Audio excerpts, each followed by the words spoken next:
Sean, what's on your menu today? Pretentious stuff or Always, but I'm feeling some s'mores. s'mores?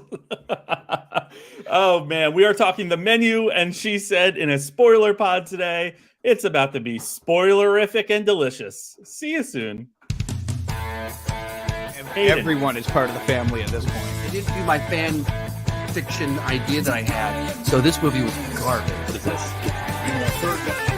You are a monster beyond all belief. Put them all in the thing and let them do the thing. You know what I mean? How? You're lucky to have me back. You're never gonna get 60 million people because you're not a Super Bowl. Shut up! So chaotic. The way that I scream, because you're not a Super Bowl, shut up, every time we do this. It's such an intense moment. Welcome to the Guy at the Movies podcast spoiler pod. This is our Thanksgiving week feast, if you will, of audio pleasure. We are covering the menu and She Said today, and we are going to dive right into it. How's that sound, Sean? Let's just do it. Let's go for it. All right. Double main course today. I got to stop. Running out of puns already. So the menu, we like to start off talking about expectations, and this stars Nicholas Hoult, Anya Taylor-Joy, and Ralph Fiennes, as well as Ralph Fiennes. I always say Fiennes. I think it's Fines, but I also don't know. It's typically the opposite of what I said, so there we go. But this is an interesting film that hit and also has a pretty solid supporting cast that we can get into.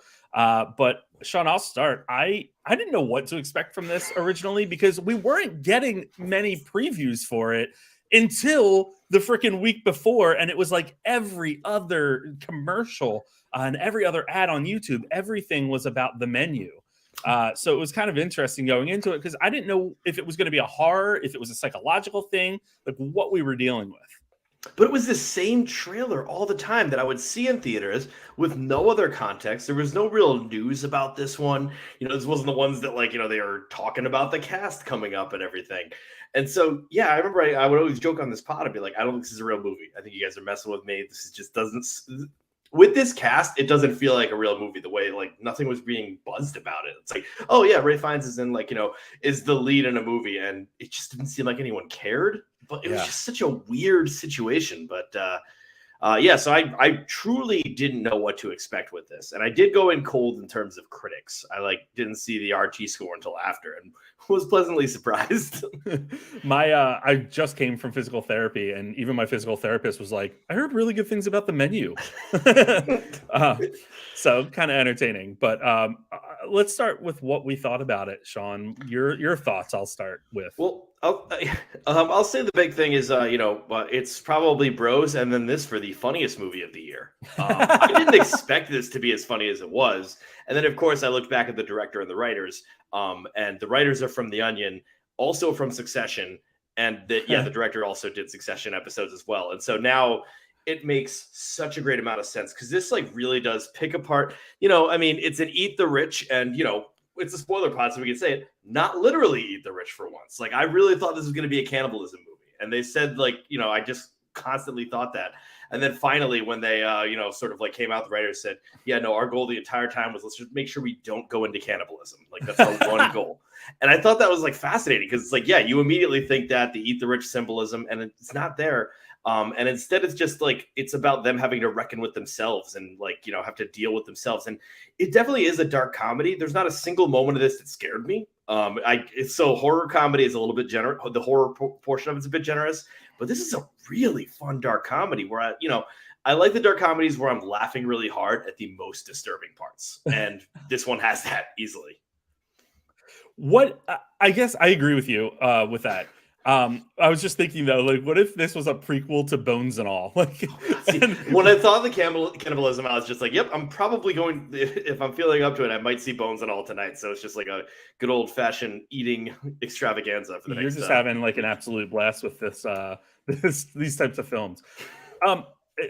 So I felt good about it. I liked the movie. Don't get me wrong, but I did struggle because I didn't quite know what it wanted to be.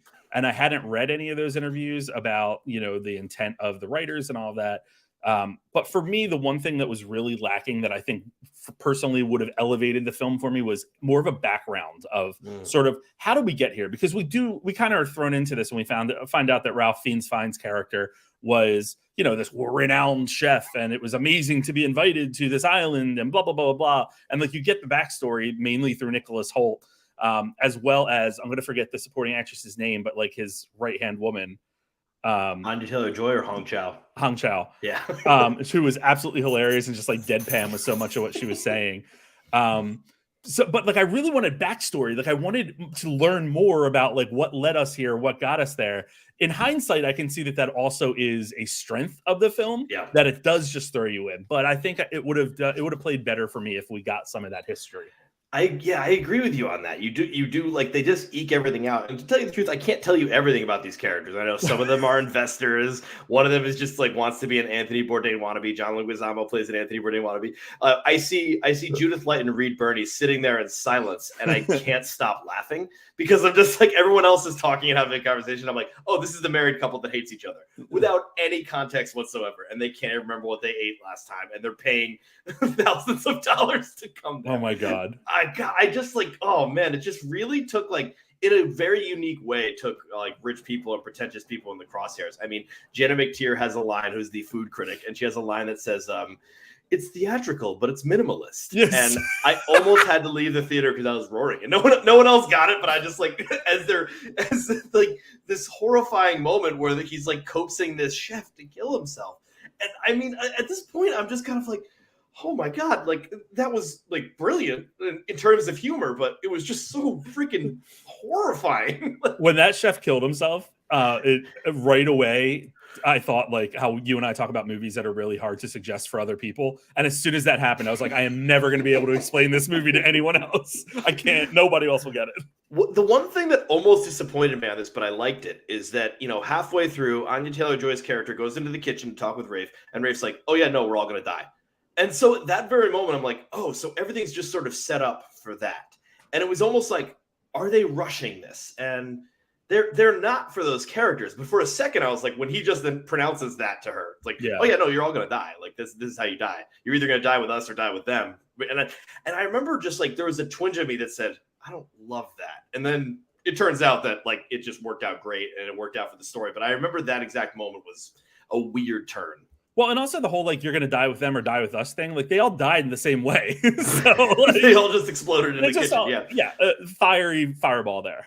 I want to just talk about now, but because of their interaction, because of their relationship. But Ralph Fiennes' performance for the 2 seconds that he's asked to make a cheeseburger is some of the finest acting this year. He is both angered, distraught, then slowly like, you know, like accepts it. But it's like 2 seconds of just like, you know, just slowly, like just absolutely just face acting perfection. The fact that happened in the third act the way it did was amazing to me. Like that is something that could have easily taken place right off the bat. But the fact that it was like later in the movie when Anya Taylor-Joy was kind of like, you know, egging them on and stuff.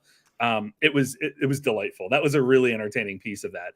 But again, I would have liked more of the Ralph Fiennes. I think you were calling him Rafe. I thought it was Rafe Fiennes. Now I'm messed up. I actually don't know. Wait, am I calling him Ralph now? What? No, I think Rafe Fiennes. This is great. This is Ralph Fiennes. It's Ralph? Yes. He goes by Ralph? It's Ralph. Story? I mean, I know it's spelt Ralph, but I thought he like pronounced it Rafe. Well, we're not on a first name basis with him, Sean, so we're gonna go with Ralph. He listens to the show. He's gonna be embarrassed. Big fan.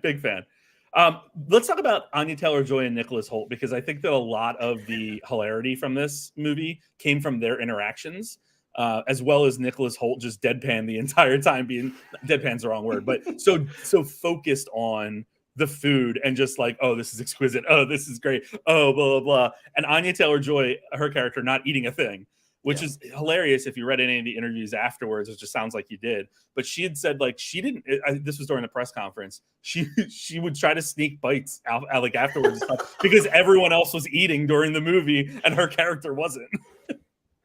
That like the Nicholas Hoult characters I said to you off mic before, where it eerily reminded me of me taking Sam to like some artsy movie and her hating it and me loving it, and me loving it no matter what, which was like definitely like sort of like a dead-on symbolism for him, just like not even like not even like moving when someone kills himself or like someone else gets a finger chopped off, him like not looking up from his plate because he's like, oh, no matter what this guy does, he's an artist. He went there preparing to die, knowing that he would have been happy getting killed by such an artist. And so like we worship these artists sometimes. And I see this when we have our premier directors who I do love, by the way, Tarantino or Nolan, where people will like die for these people. And like, it is like, you know, something scary where it's like, it's like, I saw that and I was just like, I see some of these people online just being like, nope, everything Tarantino does is brilliant, like without a doubt.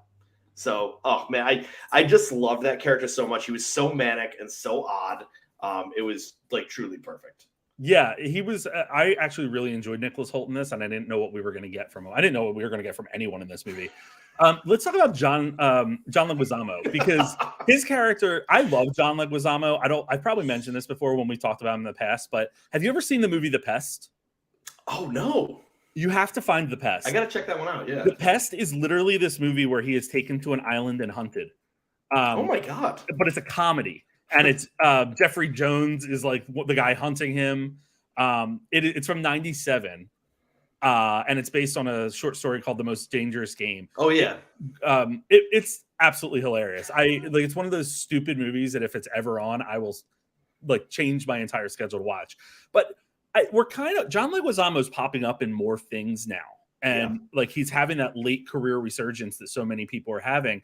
I felt like this was a step back for him, because he is a minor character in a larger ensemble, and he's very one note in terms of what he's doing. Without the other character, without his assistant or whoever it is, like you wouldn't really get much out of him. But like we also didn't really get a huge final play with him.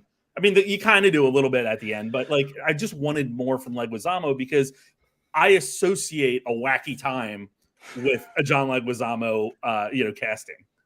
Well, he was just someone who was just sort of bored with himself, and he's doing this travel show, or like he's like pitching this travel show, and he's just like, yeah, no, I eat some carbonara, I fake an orgasm, and then bada bing. And I was just like, oh my God, that just nailed it. So I liked the arc like an of their Italian Thanksgiving. I love exactly. I loved the arc of their relationship, and it did actually like kind of move me at the end where it's like, oh, I told you wouldn't leave or something. But I think the funniest damn thing is that he's only there because the chef wasted a Saturday by watching his terrible movie. And I think like he's not there because he backstabbed him in a business or gave a wrong like review for a critic. No, he's literally only there because he wasted one day off on his terrible movie, which I thought was just such a great twist. Yeah, that's pretty funny. But devil's advocate there, I find that hilarious. Don't get me wrong. I just think of Ralph Fiennes' character as kind of weak in this sense. That's when I walked away from it, I started thinking about like why this all happened and what was going on. And it was because he, got a bad review. He didn't like this movie. XYZ happened. And, it's kind of like he's at the end of his career, but he's not like dying by any means. He's not that wasn't part of the background that we got, that he was like on his way out.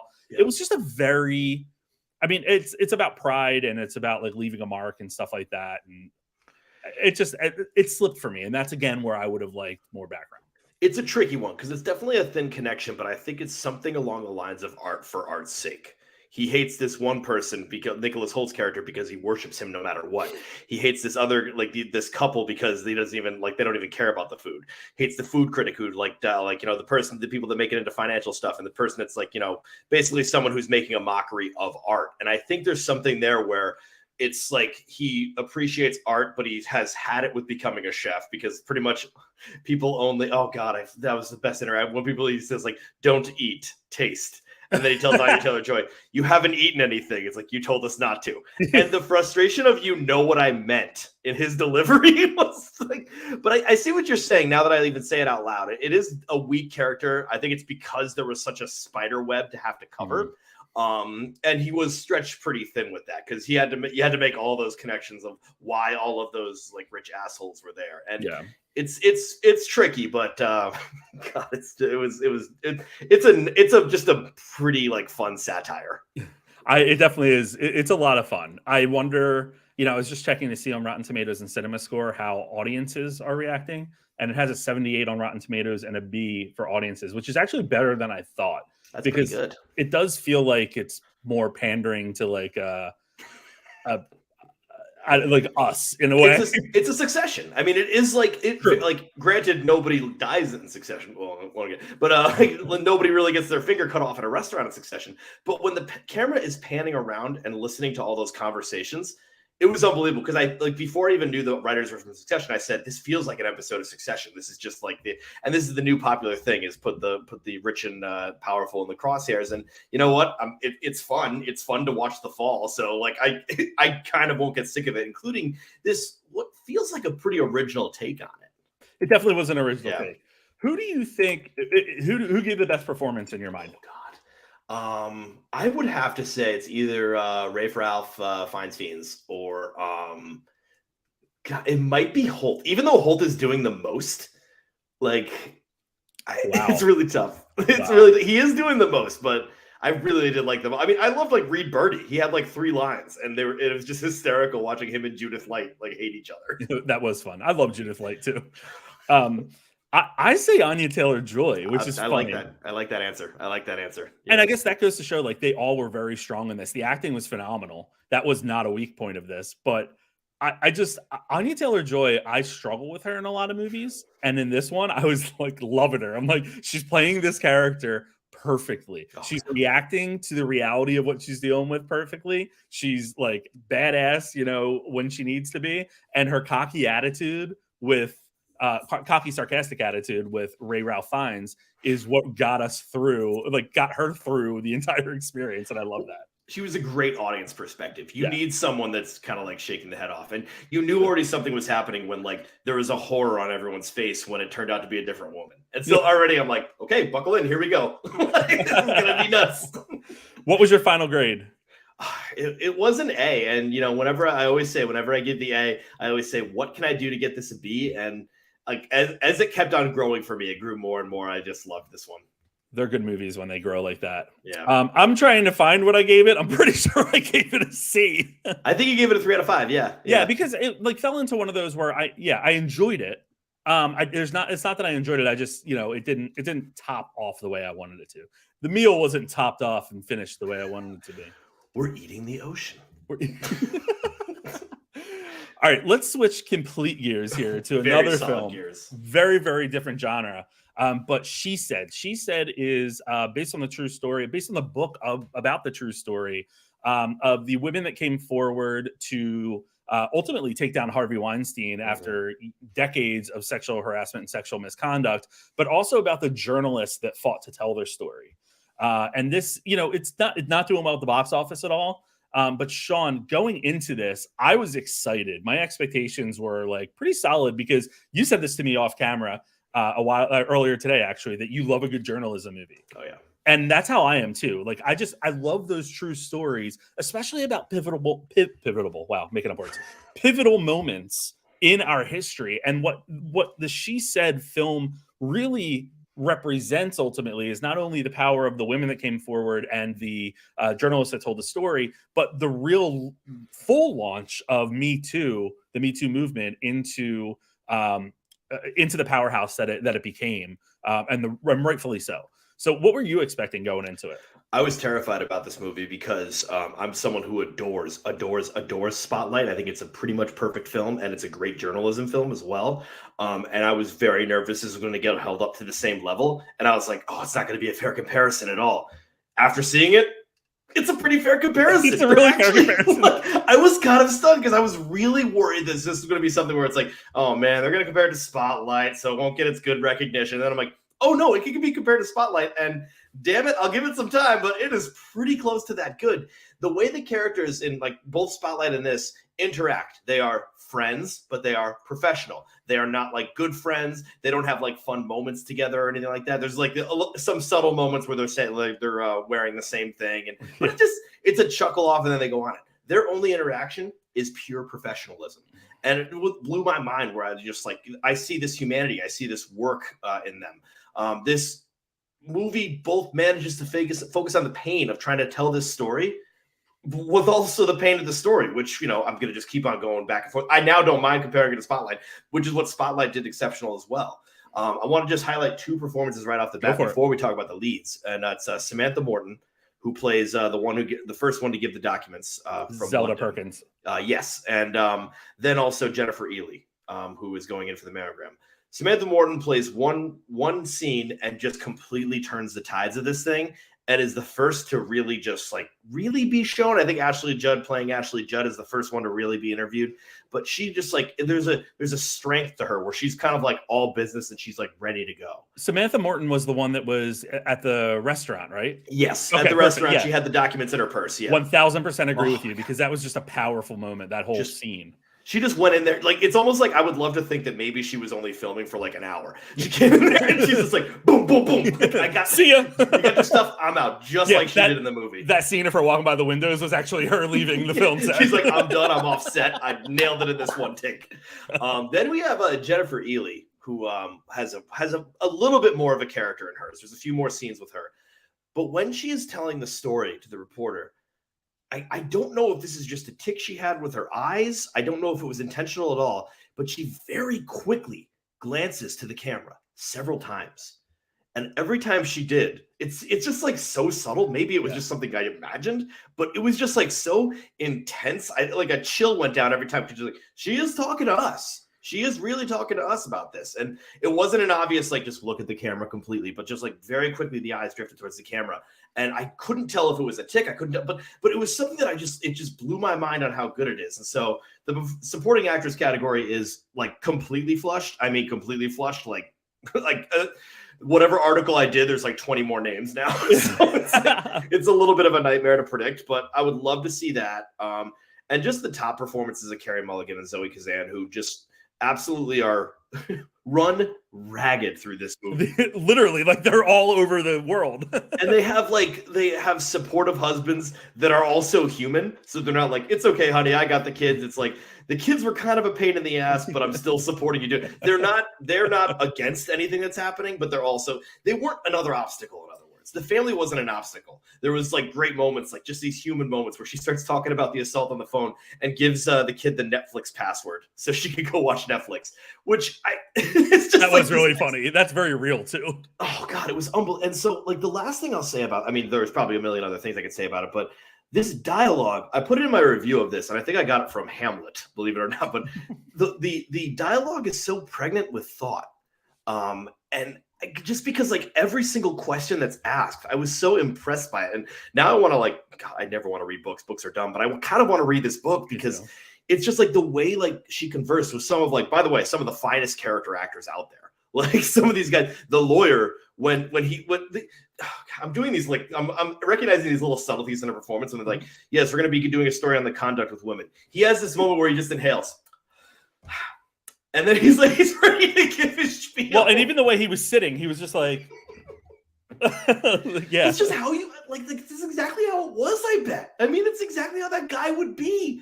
And it's just like these are like some of the like finest character actors. The super paranoid guy at the restaurant. I can't remember. Yeah. I've seen him in a million things, and I just really love. I should say their names. Sean Cullen was the guy in the restaurant.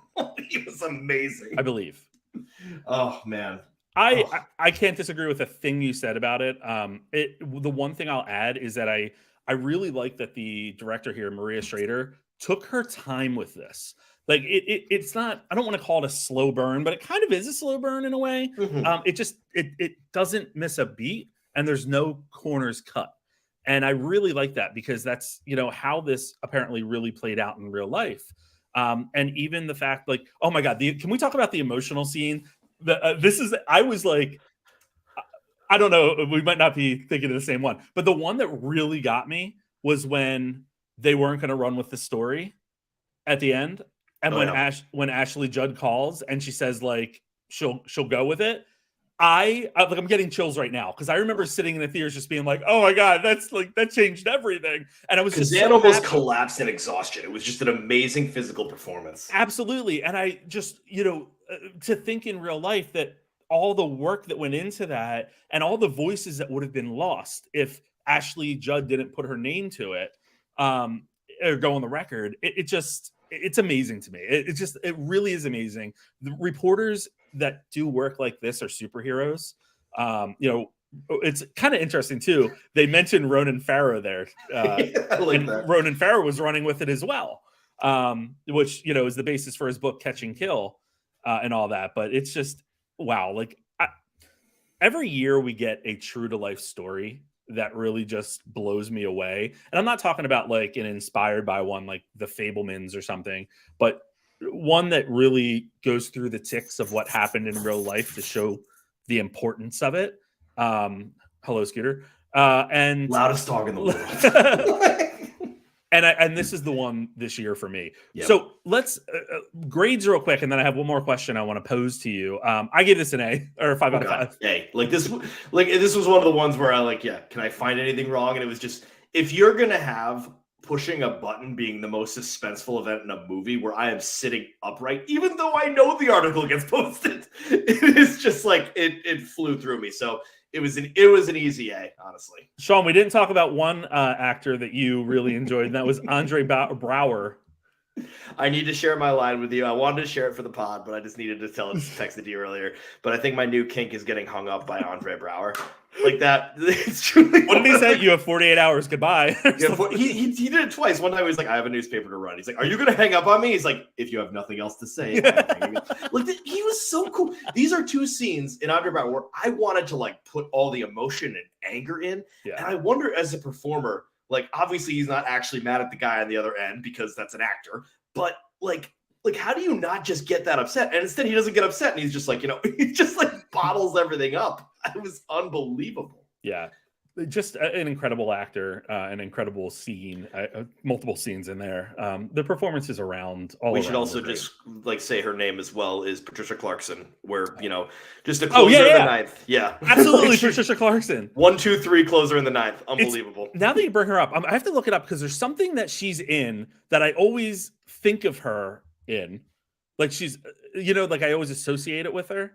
So her big thing is this isn't her big thing, but this is kind of her big thing is Parks and Rec as Tammy 1. No, that was more of a supporting random role. Oh, this is a. While you're doing that, I just want to give these names out. Go for it. Peter Friedman, who plays the lawyer, and Zach Greenier, who plays the sketchy restaurant guy. Those two, they have a couple of scenes, and they're just absolutely knocking out of the park. This is a freaking cast, dude. Oh, it is a freaking cast. You know what I remember her from most often is House of Cards. Her role in House of Cards. She's in House of Cards, and I couldn't picture it. But she's definitely in House of Cards. Oh, I gotta look that up again. God, it's been a while. I loved that show. I absolutely. It was a huge one. Yeah, I didn't watch the last season. I kind of gave up on it. But honestly, the last season for the cards that they were dealt, I thought they wrapped it up fine. Yeah, there was no good way to do it. So they're screwed. One question that we got in the chat, and I want to ask you this, starting with the menu: do you see any awards potential for the menu? No. In general, no. I would say. See, the problem is, the only thing I could see it grabbing is in a bottle or in a vacuum. I could see it grabbing screenplay, but original screenplay is a lot. If only this was adapted by something, that would have been great, because there's nothing for adapted screenplay. Original screenplay is just jam packed right now. But other than that, I can't see it breaking into any of the performances. I would love to see it, but I think the technicals, production design. Mm-hmm. Production design would be a great one. Oh my god, I would love that. Production design. Yeah, I think sound would be a cool one, but sound is going to be heavy this year. But man, oh man. Yeah. She said the same question. I would think that adapted screenplay is an area where it might have some contention. Adapted, it's going to come pretty high up, because really, adapted is I haven't taken a look at it recently, but I mean, there's about 5 that are and then that's it, because there's just really nothing out there that's adapted. But I think it has a solid chance. I don't know. So I don't want to jinx anything on winning, but it's going to be up there for it. Yeah. I think she said is going to grab a picture nomination, though. I really do think it's going to grab a picture nom. I think really, it'll be towards the lower amount. It will be towards the lower value, but I think unfortunately one of the reasons won't be a good one, and it will be Hollywood trying to redeem themselves in a situation where like an entire system let this happen. Yeah. And so they're going to want to like kind of, quote unquote, look good by nominating it. I would hate for that to be the reason it gets a nomination. I think journalism movies, I mean, we talk about Spotlight, All the President's Men, those things like just like absolutely get laughed up. So people, the Post, so people really love those. When you have a solid cast, often that leads to a picture, because we look at like the SAGs where they do ensemble versus like the picture, and they're very, very similar sometimes, or, at the very least should be. I can see Mulligan getting in on name. Morton's name has been tossed around, which would be really interesting. That's a long shot. God, Ely just got started to get tossed around. Like I've started to hear her name a little bit. Damn it, that's like the best supporting actress is impossible, dude. It is going to be impossible. I just looked up on Variety who they have for the awards contenders for Best Adapted Screenplay, and here are the top 5. Go. Women Talking, Mm-hmm. because it's based on a novel by Miriam Taze. Living, because it's based on Ikiru. Oh, yeah, that is okay. And this is, and then the other one that makes sense is The Whale, based on the play by Samuel D. Hunter. Here's my problem with 2 others. Oh, I know what you're going to say. Glass Onion, a Knives Out mystery, because it's based on characters written by Johnson. That's the rule. And then Top Gun Maverick, because it's based on character. That's fucking bullshit. Yeah, that's such a dumb rule. It's something that like I remember this came up when they did The Dark Knight. Sorry, I didn't speak in the mic on that one. They did The Dark Knight, where it was this very weird thing where it's like technically that was adapted screenplay because it's characters, even though like they obviously made that script from nothing. It has to be. That makes no sense. Trust me, it is a very weird rule. It's one that I think should definitely get rid of because. Well, that's the one I want to like charge forward on. That's gonna be my Oscars hill. Hey, maybe I should. You know what? I have a million. If you've seen my folder, I've now opened a million drafts, and I know it took me a while to go through them the other day. Yeah, but sorry. like, the next in line ones are like Bones and All, based on the novel by Camille DeAngelis. She Said, based on the book. White Noise, based on the book. All Quiet on the Western Front, based on the book. Marcel the Shell with Shoes On, based on short videos. I kind of get that. That's a little bit better than the. Agreed. Yeah. Still a bit wonky for me, but like that's bullshit. Based on characters, they are literally making an original screenplay with like especially like even like Knives Out. It's literally just one character. Like, I mean, at least Top Gun Maverick, it's kind of just one character as well. It's just Maverick, but well, yeah. Well, oh yeah. Yeah. Oh man.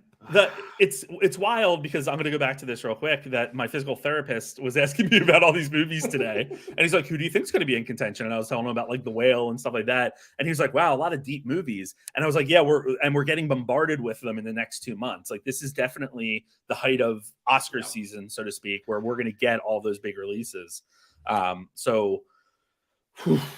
Man, buckle in. I mean, and I just want to address one more thing because I just get mad about this stuff.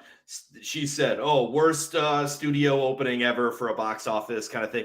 It is a movie about journalism. I don't even want to look up what Spotlight made because maybe it was better. It was pre-pandemic, but if we adjust that for pandemic purposes, like Spotlight couldn't have been a huge blockbuster. And that movie obviously takes this, but people are not going to flock to the theaters to see people typing in the computer at the New York Times.